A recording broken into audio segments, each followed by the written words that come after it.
Olá, bom dia, boa tarde ou boa noite. Não sei quando você estará vendo este vídeo, mas é um privilégio estar com você para mais uma vez tratarmos de assuntos referentes à contabilidade nas igrejas ou contabilidade eclesiástica. Quem vos fala é Mateus Pessoa, sou pastor da Igreja Batista Palavra da Verdade aqui no Rio de Janeiro e também contador registrado pelo Conselho Regional de Contabilidade, atuando aí na área especificamente de contabilidade para igrejas. E sou também desenvolvedor de um projeto, de uma proposta de contabilidade eclesiástica para as igrejas batistas regulares aqui no Brasil.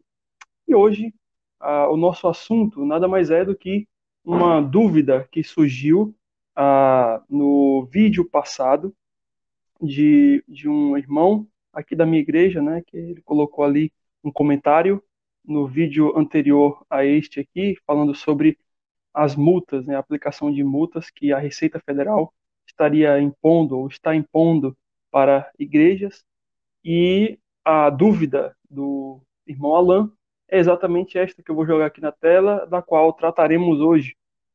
Então, a pergunta dele é: se a igreja, através do seu CNPJ, vende produtos, por exemplo, Bíblias ou mesmo camisas, ela não passaria a ter lucro? Uma pergunta muito boa. E aí, complementando, né, a outra pergunta: e esses valores não deveriam ser declarados?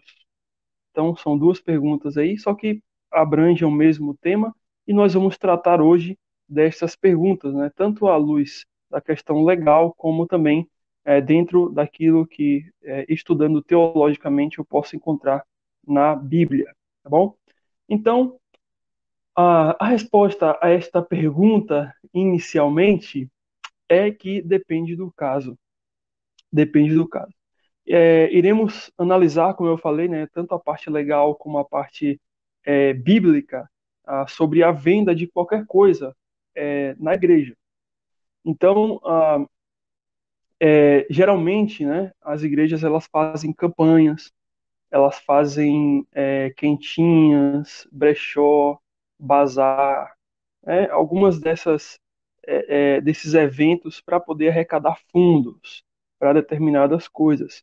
Então, podemos dizer que a igreja ela pode fazer isso, e eu vou mostrar isso legalmente, porém ela tem que tomar muito cuidado com esta questão, tá bom? Se esta prática ela é uma prática que interfere diretamente na atividade fim da igreja, né? Se ela está ligada diretamente à atividade fim da igreja, legalmente nós vamos ver que sim, que pode, que podemos, dentro das nossas igrejas, fazer isso. Mas se ela não está, não, aliás, se ela não está ligada à sua atividade fim ou atividade fim da igreja, ela passa a ser uma prática ilegal, né? E aí a gente precisa entender qual é a finalidade, qual é o fim das igrejas, qual é o fim da igreja, especialmente do nosso movimento, né, do movimento batista regular. Qual é a finalidade? Geralmente a ideia que se tem de uma igreja é que a finalidade dela é a pregação da palavra de Deus ou a propagação do evangelho de Deus, né? E, de fato, esta é a finalidade que toda igreja batista regular, né, ou até igrejas que não são do nosso movimento, mas que pregam verdadeiramente a palavra, elas devem exercer e elas exercem, tá bom? E ela não se, ela é uma atividade, a igreja é uma atividade sem fins de lucro.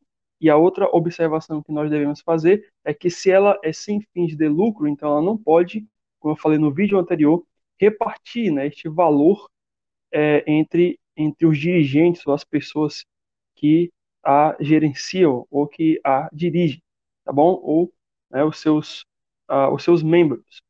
Então, legalmente, conforme a Constituição Federal, no seu artigo 150, e aí eu vou jogar aqui na tela para que você possa acompanhar, tá bom? Então, aqui na tela já já vai aparecer, ok, apareceu. Nós temos o artigo 150 da Constituição Federal, que trata aí sobre a questão da tributação e do orçamento, sobretudo das limitações aí do poder de tributar. Então, aqui no artigo 150, diz o seguinte, né? Artigo 150 fala assim: sem prejuízo de outras garantias asseguradas ao contribuinte, é vedado à União, aos estados, ao Distrito Federal e aos municípios. Então, aqui ele está falando de que algo é vedado. É vedado à União, é vedado ao Estado, ao Distrito Federal e aos municípios. E aqui, descendo mais, que é o ponto que nós queremos ver, né, no inciso sexto, então é vedado o quê? Instituir impostos sobre. Instituir impostos sobre o quê? E aqui nós queremos na linha B, exatamente sobre templos de qualquer culto. Então, o artigo 150 ele dispõe, né, dentre outros assuntos, sobre a imunidade de se cobrar impostos para igrejas por parte dos entes federativos, né? União, Estado, Distrito Federal e municípios. Mas se você descer mais um pouquinho aqui o artigo 150, no seu parágrafo 4º, que é exatamente a ênfase aqui da nossa discussão hoje, nós vamos ver que no parágrafo 4º do artigo 150 diz o seguinte: as vedações expressas no inciso 6º, a linha B e C compreendem somente o patrimônio, a renda e os serviços relacionados com as finalidades essenciais das entidades nelas mencionadas. Então, se voltarmos um pouquinho, né, o que é o inciso sexto e a linha B? Não vamos pegar a linha C, não, que não interessa a gente, mas a linha B. O inciso sexto e a linha B é exatamente o quê? O inciso 6, né? Exatamente inciso sexto, a linha B, templos de qualquer culto. Então se refere às igrejas, né? Ou se refere às organizações religiosas. Então aqui ele está falando que é o quê? No artigo 4, no parágrafo 4º, que é vedado as, né, as, a, é vedado, conforme, né, expressa o artigo 4º e e a linha B, né, que são os templos religiosos, né, essas vedações, melhor dizendo, essas vedações do artigo 150, inciso aí sexto, né, que fala sobre a, a, a não cobrança de impostos pelos entes federativos, ela é vedado, né, ou ela se limita somente ao quê? Ao patrimônio, à renda e os serviços relacionados com as finalidades, ó, essenciais das entidades nelas mencionadas. Então, o que quer dizer isso? Quer dizer que somente a renda, o patrimônio e os serviços, né, ali realizados pelas igrejas, elas vão estar amparadas nesta imunidade é, do imposto, né, que a nossa Constituição garante, sendo que elas devem estar relacionadas às finalidades essenciais da entidade. Ou seja, o patrimônio e a renda e os serviços que venham a ser gerados pelas igrejas devem estar vinculados, agregados ou aplicados diretamente na execução dos seus fins, ou seja, para outro motivo para o motivo da sua existência como igreja, que é propagar o evangelho edificando vidas. Então é isso que a lei fala. A lei ela fala que tudo o que a igreja ela possa fazer para que ela tenha, né, sua renda, seu patrimônio, é, é, e execute as suas funções, tudo isso daí, tudo que ela venha a fazer e, inclusive, até mesmo realizar uma venda de determinadas coisas, ela está amparada nessa prática legalmente, porque ela está fazendo isso, né, desde que se aplique a sua atividade fim, que é exatamente a geração aí da propagação do evangelho e da edificação de vidas. Então, eu eu vou trazer aqui para vocês na tela dois exemplos bem ilustrativos que vão melhorar, elucidar aqui o que a gente acabou de ler na Constituição. Esse daí é o primeiro. Opa, esse aqui não, é a pergunta. Esse aqui é o primeiro. Vamos supor, né, que haja uma venda de quentinhas dentro ou fora da igreja para os membros e congregados, a fim de custear o acampamento de jovens. Então, geralmente ocorre isso dentro das igrejas, né? É só um exemplo, mas poderia ser aplicado em vários outros, em várias outras situações. Mas suponhamos que os jovens da igreja se levantem para poder fazer, né, uma venda de quentinhas, é, ou dentro ou fora da igreja, não importa o local, tá? Para os membros e congregados da igreja, a fim de custear o acampamento dos jovens. Então, eles vão fazer isso daí, né? Eles vão fazer dentro e fora da igreja que eu falo, tá? É dentro do templo, dentro daquela igreja, né? Ou uma atividade anexa, né, ao templo da igreja. É, então, vamos supor que eles façam isso daí. Diante da lei, essa prática ela não é irregular. Por quê? Porque uma vez que a venda das quentinhas dentro da igreja, e para os participantes da igreja de forma voluntária, né, ela tem a finalidade para custear o acampamento dos jovens, que é o meio pelo qual a igreja cumpre a sua finalidade, que é a propagação do evangelho, ela está perfeitamente justificada e amparada legalmente, né? Ou seja, a finalidade de se vender a quentinha é para exatamente aplicar este recurso, o recurso dessa venda, aonde? Para a propagação do evangelho. Como? Por meio de um acampamento de jovens, né? Geralmente no acampamento de jovens haverá pregação, haverá das escrituras do evangelho, haverá edificação de vidas. Então tudo isso está no âmbito da finalidade pelo qual a igreja ela foi estabelecida. Então, isso aí é legal, tá bom? Não tem problema nenhum. O acampamento de jovens, geralmente, ele é o quê? Um evento esporádico, geralmente uma vez ou duas vezes no ano, né? Como algumas igrejas fazem.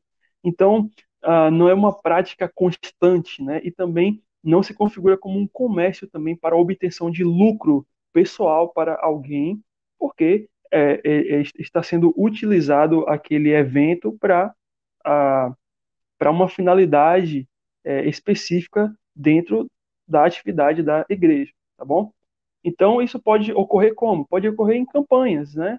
Como eu falei, não é só para acampamento, mas compra de equipamentos, compra de imóveis ou terreno, ou para construção da própria igreja, ou a compra de um carro para a igreja. Geralmente a igreja levanta, né? Essas campanhas, vamos comprar uma Kombi para a igreja, né? Para poder pegar os irmãos que estão ali, que não tem carro, para poder levar para a igreja. Algumas igrejas têm, fazem isso. Então, tá dentro da finalidade da igreja, tá bom? Agora vamos colocar aqui um outro exemplo. Esse exemplo aqui. Venda de quentinhas, peguei a mesma coisa, né? Mas pode ser qualquer outra coisa. Venda de quentinhas dentro ou fora da igreja, ou anexo à igreja, para qualquer pessoa sem finalidade ou com finalidade fora do normal de uma igreja. Então, nesse caso aqui, nós temos problemas, tá? Por quê? Porque isso pode se configurar como um desvio de finalidade, né? Ou seja, a igreja ela não está pegando, né, aquele recurso e aplicando para as suas atividades. Então, ela está fora do que diz lá o parágrafo 4º do artigo 150, né, dessa vedação do imposto que está lá. Porque a finalidade não vai ser para a utilização da própria igreja, para a finalidade da própria igreja. Então, além, né, de que tem essa prática aí de fora da finalidade, além disso, não se configura como algo também voluntário, porque não são dos participantes daquela igreja estarem ali efetuando aquelas compras, né? Mas são um público geral, que geralmente compra aquilo muitas vezes de forma não voluntária, né? Às vezes muitas pessoas dentro da igreja compram, né, as coisas, vai ter uma campanha dos jovens, né, vendendo um bolo, vendendo, as pessoas compram ali, não, vou comprar porque é para ajudar os jovens, é o crescimento da igreja, Então as pessoas vão com voluntariedade. Mas, geralmente, pessoas de fora não vão olhando muito, ah, vou ajudar a igreja comprando aqui. Ela vai para poder pegar o produto apenas, né? Então, é uma prática que foge da finalidade comum da própria igreja, tá bom? Então, nesse caso aí, quando não tem uma finalidade ou quando ela vende de qualquer maneira para todos os tipos de pessoas, então isso aí pode se configurar como algo que a Receita, numa fiscalização ou uma denúncia, pode gerar um problema para a igreja. Então, eu queria mostrar aqui um amparo também que a Receita Federal ela dá para essas práticas dentro da igreja, conforme aí um parecer emitido pela Receita Federal, número 159 de 2014, eu vou colocar na tela, e aí você vai poder ter uma noção, ter uma ideia do que esse parecer diz, tá? Também eu vou deixar este parecer no link da descrição, juntamente com o artigo 150, os dois links aí para que você possa olhar na íntegra. Então, a Receita Federal aí, ele emitiu esse parecer aí, um parecer, uma solução de consulta, número 159, aí de 2014, ou 14, né? E logo no início aqui na relação aqui do assunto, né, ele dispõe sobre a contribuição social sobre o lucro líquido e aqui embaixo, né, sobre o imposto de renda pessoa jurídica. E perceba logo no início aí, né, associação sem fins de lucrativos, isenção, atividades econômicas, livraria, gráficas e requisitos. Então esse parecer aqui foi em relação a talvez uma consulta de se a igreja poderia abrir uma livraria ou uma gráfica com o CNPJ dela, né? Então, dentro aí do que o irmão Alan nos perguntou, né? Dentro do CNPJ dela, se ela poderia abrir uma livraria ou uma gráfica, algo assim. Então, olha qual foi o parecer da Receita Federal. Nós vamos ler algumas partes apenas, tá? Para efeitos de isenção da CSLL, né, que é a contribuição sobre lucro líquido, outorgada às organizações religiosas de caráter educativo, educacional, cultural, de assistência social, instituídas na forma de associações sem fins de lucro. São admissíveis as atividades de livraria e de gráfica, desde que, sem prejuízo dos demais requisitos legais, tais atividades se identifiquem como aquelas para as quais foram criadas a entidade. Então, olha só, né? Então, olha, pode criar desde que essas atividades se identifiquem com aquelas para as quais foram criadas a identidade, a entidade, né? Ou seja, a igreja. Então, a livraria ela tem que estar vinculada à, à ideia fim, né? Ou à finalidade pelo qual a igreja foi constituída, né? E aquele complementa e que os resultados obtidos se apliquem integralmente nos fins institucionais, ou seja, que toda aquela venda, né, daquela livraria ou daquela, pode ser qualquer coisa, ou campanha, se aplique diretamente para a igreja. Ninguém pode pegar ali do lucro que teve ali, vamos colocar, não vou dizer lucro, mas da renda, né, porque a igreja é uma entidade sem fins lucrativos, mas ela não pode pegar daquela renda aquele valor e dar para alguém, né? Ela tem que ser aplicada diretamente dentro da igreja, tá? Dentro da atividade fim da igreja, né? E também da mesma forma que o imposto de renda também pessoa jurídica. Então tudo aqui, ó, é a mesma coisa. Esse texto aqui é a mesma coisa do que diz acima, que falando que pode sim, desde que se integralize esses valores, esses rendimentos das vendas para a igreja, para uso da igreja integralmente, e que essa atividade se identifique com aquelas pelos quais a igreja ela foi criada, tá bom? Então, ou para a finalidade. Então, aí lá no item 3, olha aqui o que ele fala aqui no item 3. Afirma com o fundamento no item 7, no parecer normativo, aí ele vai dar aí número 162 de 74, que a sociedade religiosa que mantém anexo ao templo livraria para vendas de livros religiosos e didáticos, discos e temas religiosos, artigos de papelaria, visando a divulgação do evangelho. Olha só, né? Olha como é que o Estado, até ele já diz, né? A atividade da igreja é divulgar o evangelho. Não terá o eventual lucro tributado. Então, compreende que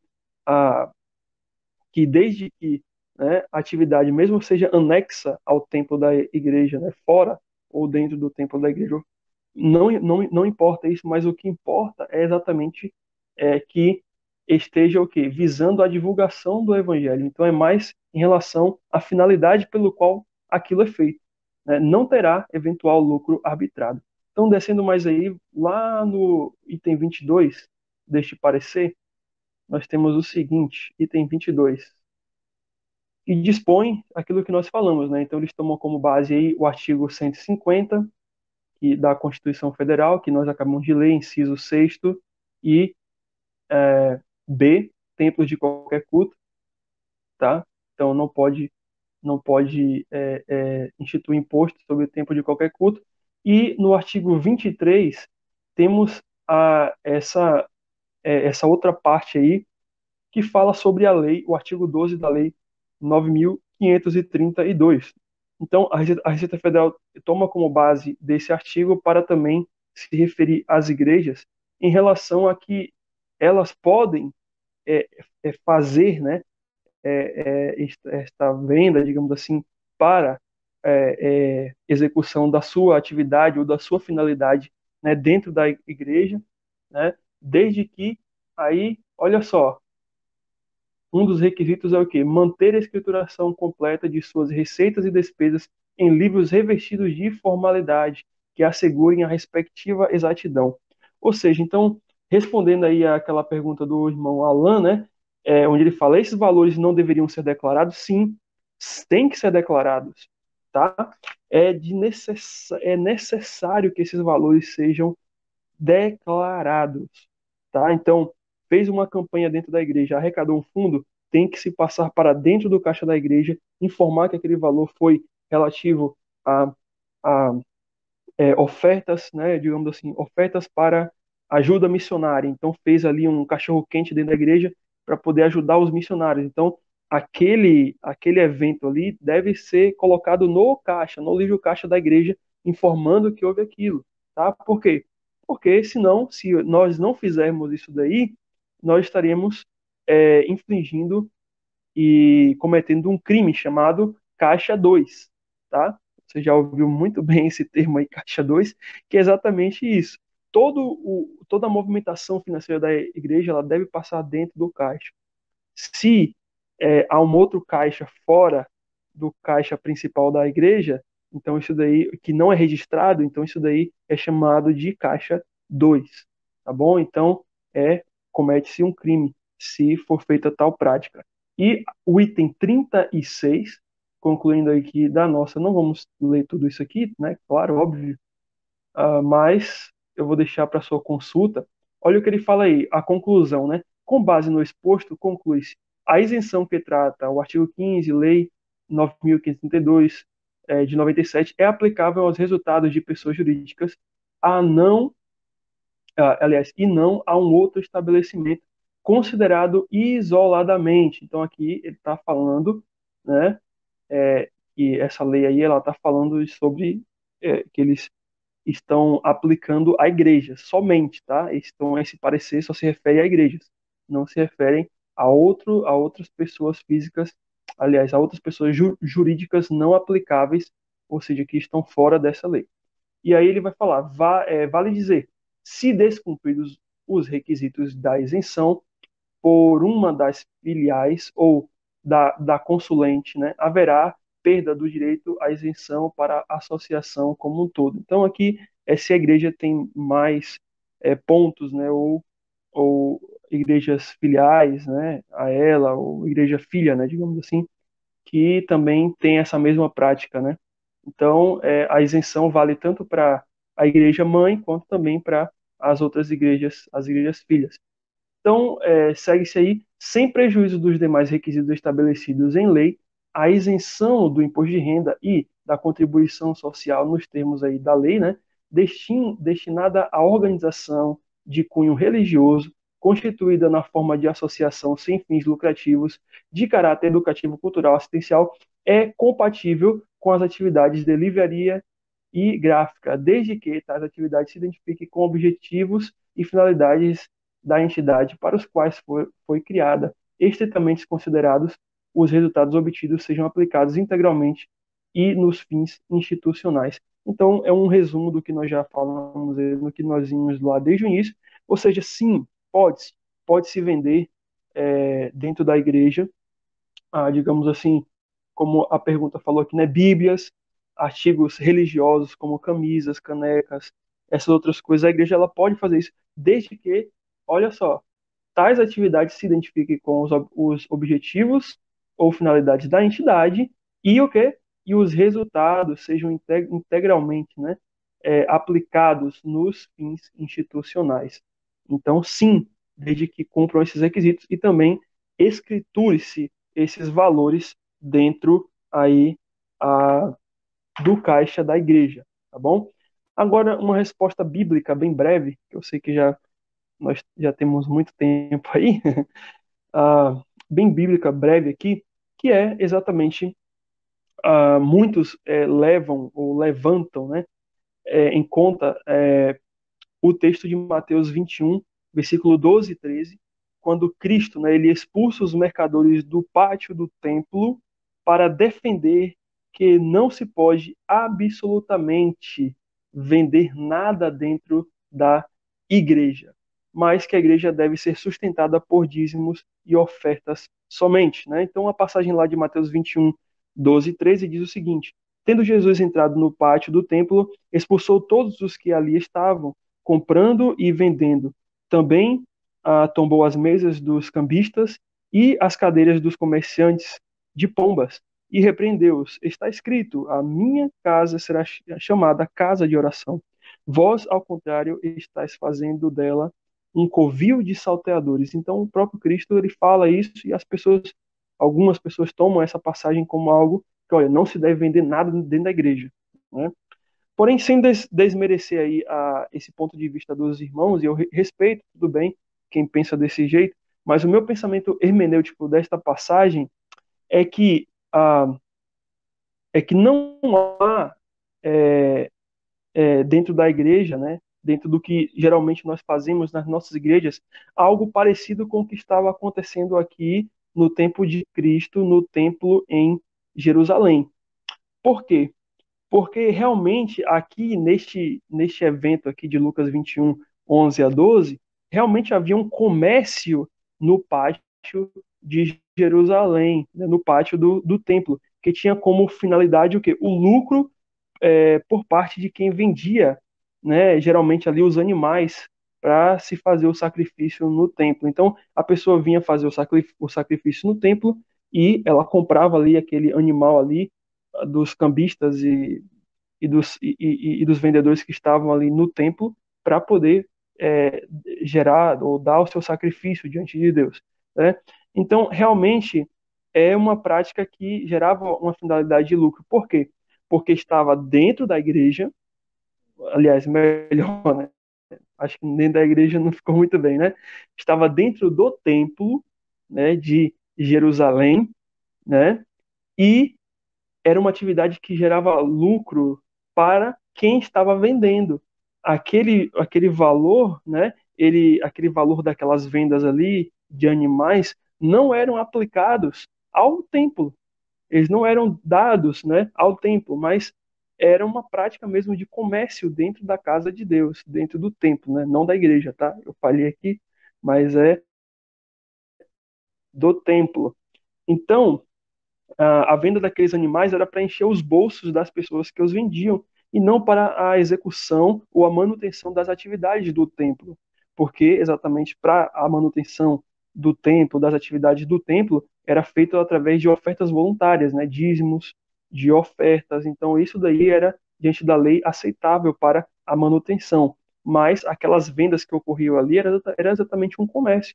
E por que isso é diferente das nossas igrejas hoje? Porque exatamente as nossas igrejas, quando fazem campanhas nesse sentido, elas não estão fazendo campanhas para que as pessoas que estão vendendo aqueles produtos lucrem com aquilo, mas elas estão fazendo aquelas campanhas, né, o brechó, o bazar dentro da igreja, ou alguma coisa outra, ou venda de comida, né, um cachorro quente, ela está fazendo isso para poder o quê? Para é, é, é, ter fundos para a sua atividade fim, para algum evento que a igreja vai fazer em promoção da atividade fim dela, que é o evangelho, né? Então, por isso, eu não condeno quem realiza ou quem não realiza, né, campanhas dentro da igreja para arrecadar fundos através das vendas, porque quem acha que não se deve fazer, tudo bem, é o pensamento de cada um. Mas quem acha que deve fazer, tudo bem, legalmente está correto também, desde que, né, a, aqueles recursos sejam integralizados na atividade fim da igreja e também sejam escriturados, né, e estejam ligados à atividade fim da igreja, tá? Então, na minha igreja, né, na prática da nossa igreja aqui, nós não fazemos, né, não realizamos vendas para poder arrecadar fundos, tá? É algo que está no estatuto e eu queria enfatizar isso também. O estatuto é que vai direcionar se a igreja pode ou não fazer aquilo. Se o estatuto falou que não, que a igreja é sustentada somente por dízimos e ofertas, então é só por dízimos e ofertas, tá? Mas se ela abriu para poder ter essa arrecadação por meio de outros instrumentos, né, como campanhas, como bazar, então tudo bem, tá? É uma decisão que pode ou não ter no estatuto, mas também ela pode ser tomada também em Assembleia Geral. Então, na nossa igreja nós não temos essa prática porque o nosso estatuto ele veda isso. Porém, pessoalmente, eu vejo que devemos, como igreja, né, estimular uma contribuição voluntária, com coração voluntário, né, e não uma contribuição oriunda de uma venda. Embora que, se for feito algo de venda dentro da igreja, desde que detenha os requisitos anteriormente que eu disse, não tem problema também, porque legalmente é aceitável. Tá bom? Então, esse foi o nosso vídeo hoje. Se você tem alguma dúvida, se você ficou com alguma dúvida, comenta aqui na descrição e mande a sua pergunta, né?